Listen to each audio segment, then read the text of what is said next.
We meet here in a state that was formed in 2014. In the same year, Sri Narendra Modi assumed office as a Prime Minister of India with a promise of transformation of development. Today, India has emerged a strong nation to become one of the most dynamic economies of the world.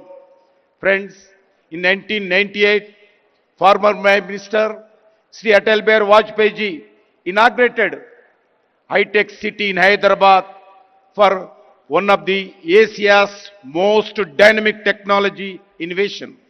Today, Hyderabad is not just a state capital. It is one of the India's strongest economy pillar.